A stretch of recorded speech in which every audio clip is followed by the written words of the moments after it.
Hello, and thank you so much for joining me today. I hope you are having a great day. This is the second video in the research process module, and in this particular video, I'm going to offer you an introduction to experimental design. So let's go ahead and get started. Okay, so last time I gave you guys kind of a brief overview of the steps of the scientific method. So just to review quickly, we begin with observations, which are either patterns of behavior or a perceived relationship between variables, right? And those observations or patterns of behavior are typically interesting, unexpected, or problematic, right? So I gave the example of Simon Weiss's investigation of childbed fever, right? And the idea that women from maternity wards served by physicians were much more likely to die from childbed fever than women who were served by midwives, right? So that is classified as a problematic observation. And next we have a theory, which is an explanation derived from an organized set of observations that leads to a testable hypothesis, right? So Simon Weiss's theory was that physicians often came from doing autopsies when they worked in the maternity ward. So his theory is that some sort of substance was being transferred from the cadavers that were being autopsied to the women, and that was causing some kind of illness. So that led to the hypothesis or testable prediction that if the physicians were to wash their hands with a chlorine hand solution, that would remove the substance from the cadavers, and women wouldn't be so prone to developing childbed fever. So he tested that hypothesis by having all of the physicians use the chlorine hand wash. And he found that indeed there was a dramatic reduction in instances of childbed fever in these women, right? So again, a hypothesis predicts an outcome based on a theory, okay? So those are the three sort of beginning steps of the scientific method. And what I'm going to focus on in the next few videos is the test part. So there are many different methodologies that psychologists can choose from. We have primarily, in this course, we're going to talk about correlational and experimental methods, but we can also talk about descriptive methods, right? But again, for the most part with these videos, we're going to focus on experimental methodology and correlational methodologies. Right. So what is an experimental design, right? Well, the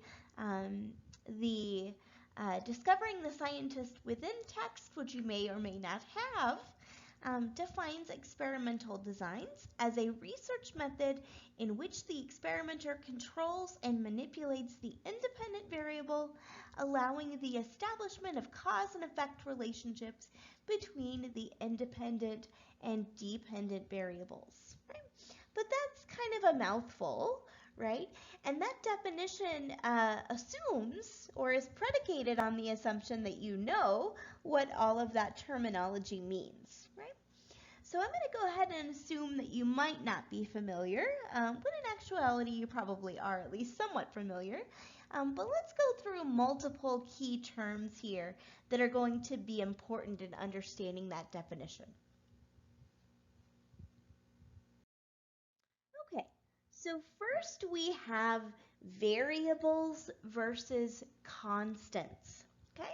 So a variable is going to be any factor or element that you expect to change, vary, or have several different values. Okay? So any factor or element that you expect to change, vary, or have several different values. Okay? As opposed to constants that are factors that do not change or remain consistent. Okay? So variables are factors that you expect to change or take on different values, whereas constants are factors that do not change and remain consistent. Okay? So I'll give you a quick example. Let's suppose you are working for Nintendo. All right, so you are a data scientist for the Nintendo Corporation, right? And I say Nintendo because that's the only video game brand I'm familiar with from playing their sort of retro games in the 90s. Okay, so let's assume you're a data scientist working with Nintendo. Um, and they would really like to be able to demonstrate that playing video games increases happiness. Okay, so you are charged with developing an experiment uh, um, that is testing the hypothesis that video games increase happiness. Right? So in this particular example, the variables that we expect to change are video games, right? Because that's the variable that you're manipulating. And also happiness, right? Because that's the variable that you expect to change in response to video games, right? So those are our variables, but we're also going to have constants or factors that remain consistent, right? So for example, it would be very beneficial in the context of this experiment to keep the video games the same across participants, right? So we're going to hold the type of video game in this example constant. It's not going to vary or change. Okay?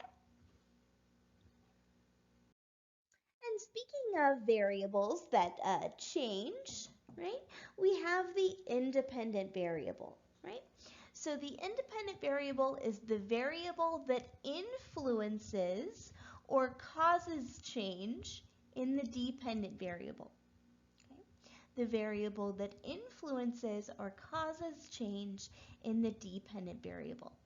Okay, so in experiments, the researcher manipulates this variable. Okay, and when we talk about independent variables, we also talk about different levels. Okay, and levels are just different variations of the independent variable, right? So going back to our video game causing happiness example, levels of this independent variable might be how many hours of video games, right? So maybe we have one group of participants that plays video games for 1 hour, one group of participants that plays video games for 3 hours, and a third group of participants that plays video games for 6 hours, right? So 1 hour versus 3 hours versus 6 hours, those are going to be the levels of our independent variable. Okay, so just a couple of different examples of how we might differ values of the independent variable or what levels we might use. So it's possible for levels of the independent variable to vary quantitatively, right? So if you're looking at a different medication, right? So if you're looking at, for example, an antidepressant to see if it effectively combats major depressive disorder, right? Symptoms of major depressive disorder, you might give your participants the same drug but vary the dosage, right? So some participants receive 10 milligrams of the antidepressant for 6 weeks, and some participants receive 20 milligrams of the antidepressant for 6 weeks. And then you look to see, for example, whether their levels of depression change. So you might administer, for example, the Beck's depression inventory, and see if their levels of depression increase more, or excuse me, decrease more in the 20 milligram condition than in the 10 milligram condition, right? And in this example, it would also perhaps be relevant to have a 0 milligram condition where you give them a placebo, right? But in this particular case, we only have 2 levels of the dosage, which are 10 milligrams and 20 milligrams, okay? We could also, in the same example, vary our levels of the independent variable qualitatively, right? So instead of administering just one medication, we could look at many different medications, okay? So in this case, we have 3 levels of the independent variable. One group of participants gets Zoloft, one group of participants gets Prozac, and one group of participants gets imipramine, which is another selective serotonin reuptake inhibitor, which is just a kind of antidepressant. Okay? And then we would look to see which of those pills is more effective at. Okay, so now we're ready to define the dependent variable. So like I said before, the dependent variable is the variable that's measured in association with changes in the independent variable. Right? That's kind of a complicated definition, but I'll say it again. It's the variable measured in association with changes in the independent variable. Right? An easier definition is that it's simply the outcome or effect. Right? So it's the outcome variable, or the variable that we expect to change in response to the independent variable.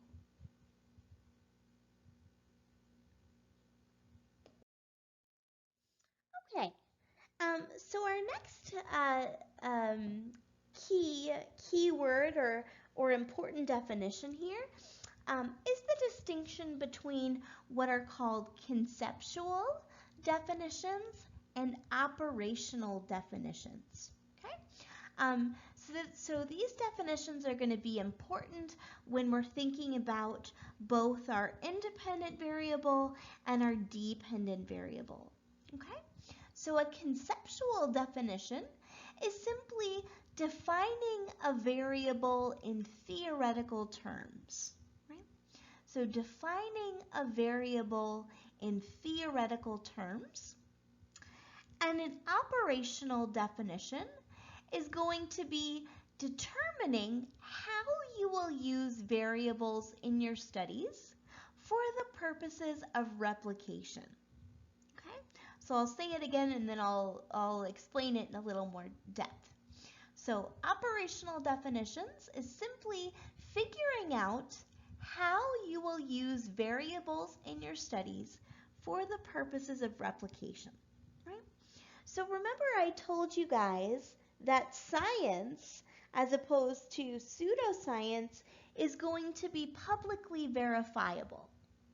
That means that in order for something to meet the rigorous standards of scientific inquiry, it's going to have to be evaluated and assessed by experts in your field, so other scientists, and it's also going to have to be replicated, right?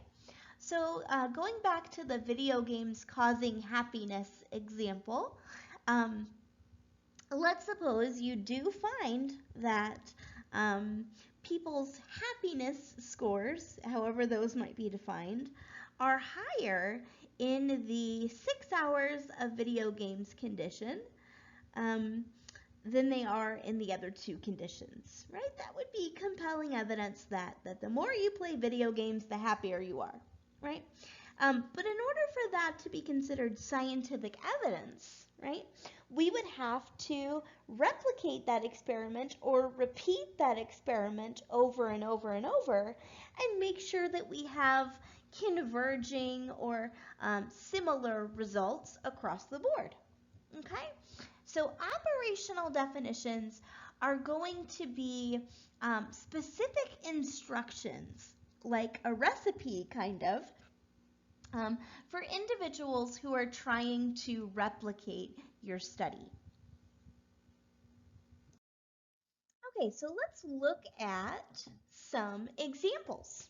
Okay, so like I said, an operational definition is a clearly defined set of procedures for measuring or manipulating your construct or variable of interest.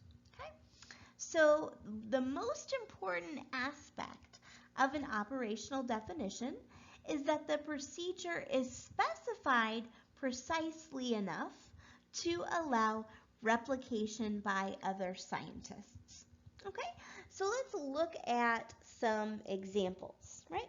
So in bold and italics here, we have our conceptual or theoretical definitions, right?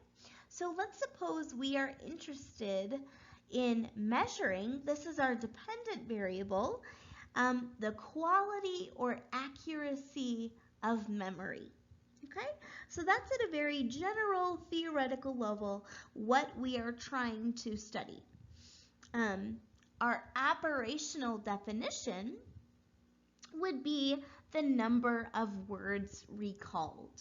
Okay, so let's suppose we are looking at whether memory is better for pictures or words, right? So pictures versus words is our independent variable. And memory or accuracy of memory is our dependent variable. But remember, we want to be specific enough to allow for replication. So our operational definition would be number of words recalled.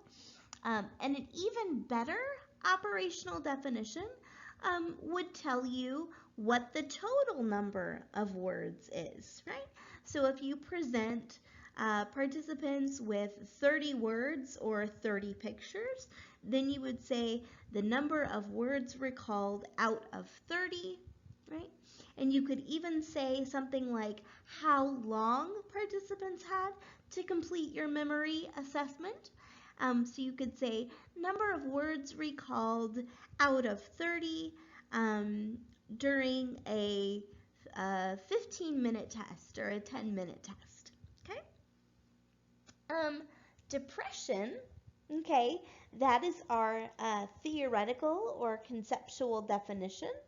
And we would define or give our operational definition by stipulating how exactly we measured that, right? So one of the standard instruments that psychologists use to study depression is a survey called the Beck Depression Inventory, right? So it's just several statements that you either agree with as describing your current mood state or don't endorse as describing your current mood state, right? So it's basically just a survey asking you questions about your current mood, okay? But again, we would want to tell people who are attempting to replicate our study how we measured it, and so we would refer them to this very well-known instrument or survey measuring depression. Okay. Let's suppose we are investigating physiological arousal. Okay. So that is our conceptual definition. Our specific operational definition is how we measured arousal, right? So one of the most common measurements of arousal is called galvanic skin response, which looks at essentially perspiration, which is assessed by looking at the surface of the skin and how conductive it is, right? But there's other measures of arousal we can employ. For example, we could look at heart rate and respiration. But let's suppose this is the measurement that we choose. We would want to specify that measurement in our operational definition. Okay? So I just wanted to illustrate that even for the same conceptual definition, there can be numerous operational definitions. And this is particularly true for psychological constructs, right? So our psychological construct in this case is stress, right? So our conceptual definition is just the theoretical variable of stress. But we could look at many different ways of measuring or indexing stress in our operational definitions, right? So one way of indexing or measuring stress is to look at one's environment and how many stressors they're currently being exposed to, right? So for example, have you, over the course of your lifespan, suffered a number of negative life events, right? So how many negative life events have you experienced throughout your lifespan, right? So an example of a negative life event might be the death of a loved one, a significant medical condition, the loss of a job, the loss of a child, etc. Right? So how many negative life events have you experienced? If we're looking in an academic context, so if we're studying a population of college students, for example, we might look at the number of exams they have during a particular period of time as a reliable index of the stressors they're currently being exposed to. Okay? Another option would be self-report, right? So for example, we could take a measurement of the anxiety that the participants are currently experiencing, right? So they're just like the Beck Depression Inventory. There's a number of anxiety inventories out there that have been shown to be very effective at measuring nervousness or anxiety. Okay. Lastly, we could look at behavior. Okay.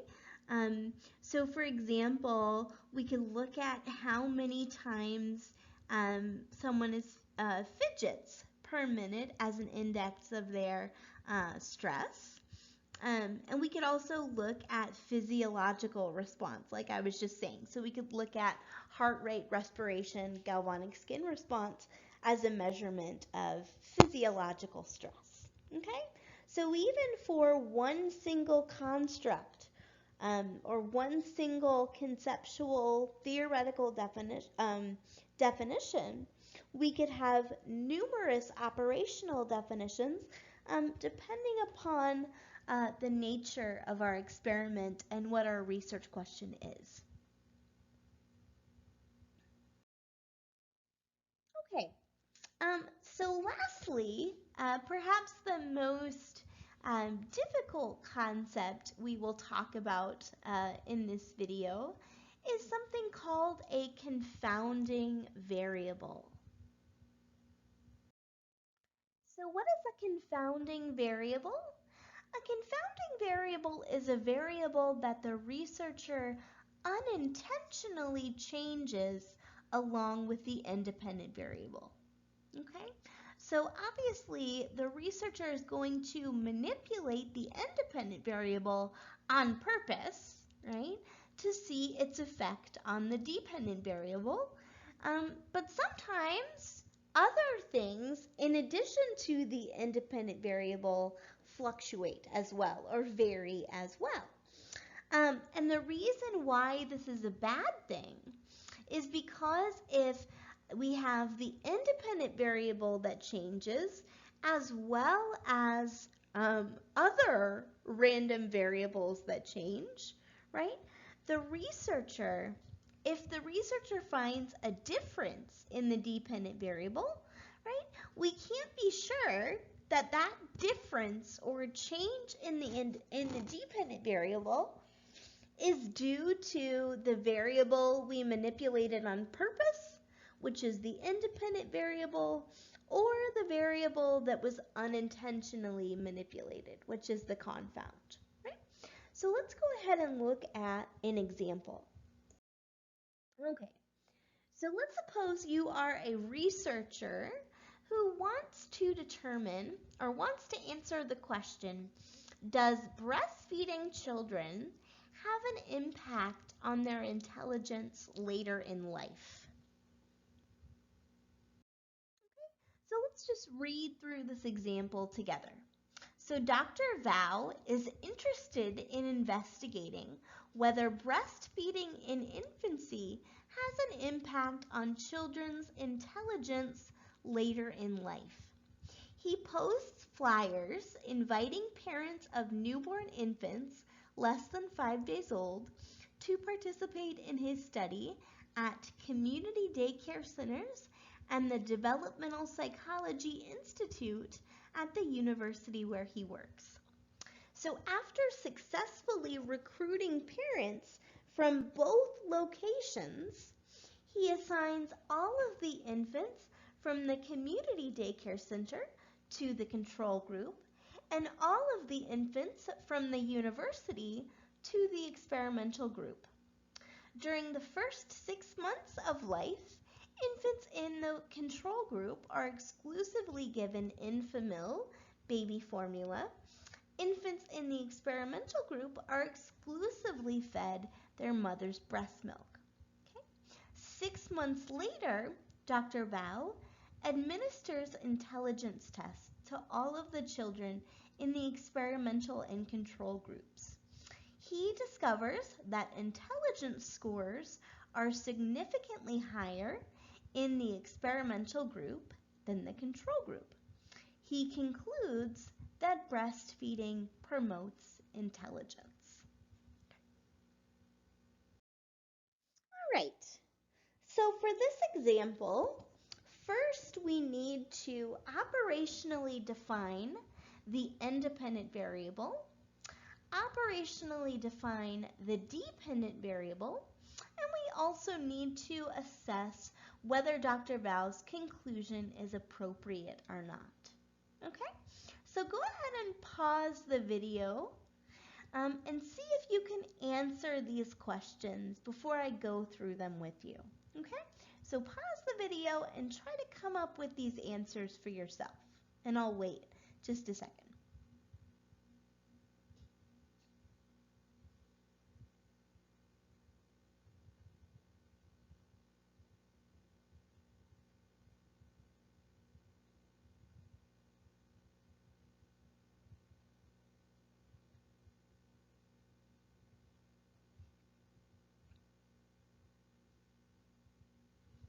Okay, so for our independent variable, the operational definition in this case is going to be source of sustenance, right? So source of sustenance that the infants receive, okay? And our levels of the independent variable are going to be the breastfeeding condition and the formula only condition, right? So that's our operational definition.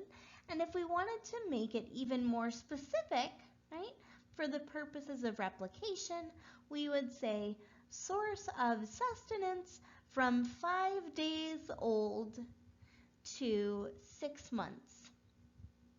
Okay? So that's our independent variable. Our dependent variable, our operational definition, is going to be intelligence. Okay, that's our conceptual definition.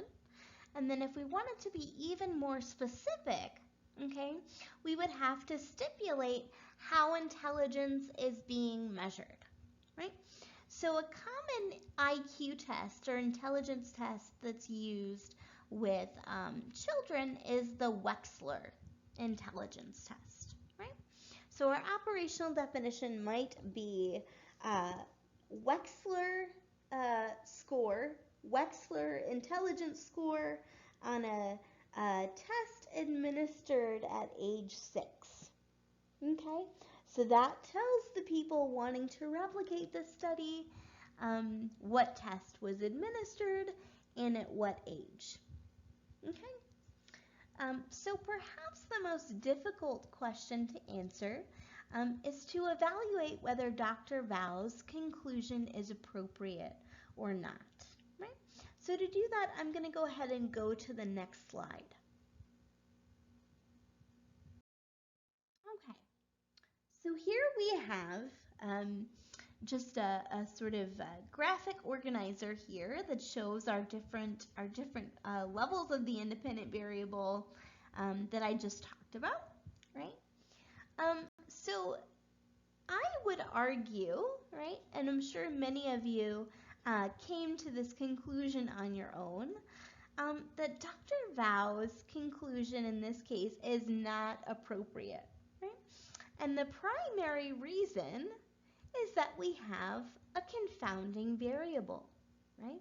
So Dr. Vao manipulated whether or not the infants received breast milk, right? So some infants received breast milk and some infants received formula. That's our independent variable, right? But there's something else here besides the independent variable that's going to change between the experimental and control groups besides breastfeeding or no breastfeeding, right? So when we compare these two groups of babies, something besides breastfeeding or no breastfeeding changes, okay? And what changes between the experimental and control group besides what they're being fed, right, is where these infants are coming from, right? So all of the infants in the control group are coming from community daycare centers, and all of the infants in the experimental condition are coming from this university daycare center, right? Or this university developmental psychology center, right? So higher intelligence scores observed in the breastfeeding or experimental condition could have been caused by the breast milk, right? But they also could have been caused by a number of factors relevant to where the infants were chosen, right, from, right?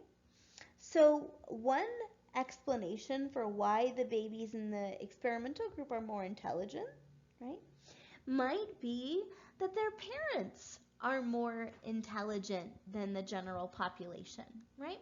Because presumably infants who are in a university daycare center, right, are going to have parents who are university professors and have, master's degrees and PhDs, right? So this level of education, okay, probably means that these individuals are more intelligent than the rest of the population and are more likely to score highly on measures of intelligence, right? Their parents are. And a lot of variables like intelligence are genetic. So it's not unreasonable to expect that these babies are going to be more intelligent than the rest of the population because their parents are, right? So it could be not the breast milk, but the fact that their parents are more intelligent and they have similar genetics, right? Similarly, infants in the experimental group who are in this university-led daycare program, okay, are probably going to be in a higher socioeconomic status and thus have more income than infants in this community daycare center in the control group, right? And there is a strong association between socioeconomic status and intelligence, right? So the higher SES you are, the more intelligent you are, okay? Lastly, it's not unreasonable to expect that maybe because this university daycare center was created by developmental psychologists, right, that maybe developmental psychologists have more information about how to best stimulate infants' minds, right, as compared to daycare centers in the community, right? That's not always the case, but it's certainly plausible, okay? So these kids are going to be in a more stimulating environment, okay? And therefore, perhaps their intelligence is going to increase as a result of that, right? So the main point here, guys, is that we have numerous confounding variables, okay, or other variables besides breast milk versus formula that could be causing change in our dependent variable, in this case, intelligence, right? So the design of this particular experiment does not allow us to determine whether kids in the experimental condition are more intelligent because of breast milk, because of socioeconomic status, because of parental intelligence, or because of environment, right? So there's actually 4 different explanations for what's causing change in intelligence total, right? So we can't tell which of these 4 explanations is the right one based on this experiment, right? So therefore, Dr. Vow's of conclusion is not correct, okay? So how do we fix this, right? Well, in order to fix this, we would need to employ what's called random assignment, right? So we would need to assign participants to the experimental and control conditions by chance, thus minimizing pre-existing differences between the groups that could affect the dependent variable, right? So what do I mean? It means that Dr. Vow should have taken all of the parents that signed up, okay, and made a list, okay, and mixed up all the names and randomly picked one parent's name and put it in the experimental condition, randomly select another parent's name and put it in the control condition, and so on, right? So we have some babies in the experimental condition who were raised in a university daycare center, but we also have some babies in the experimental condition that were raised in the community daycare center, and the same for the control condition, right? So if we have babies from both daycare centers in the experimental condition and the control condition, okay, and we still observe higher intelligence scores in the experimental condition, right? What that says is that we no longer have to worry about the other variables like parental intelligence and environment and SES, okay? Because those are present in both of our groups, right? So if we do a random assignment and we still see that babies in the breastfeeding group are more intelligent, then having eliminated all of these confounding variables, then we can say with confidence that breastfeeding is causing higher intelligence scores. Okay, so that's it for this video. But if you're a little confused or you need a few more examples, don't worry, because in my next video, I am going to talk about confounding variables in more detail. Okay? All right, so have a great day, and I will see you in my next video.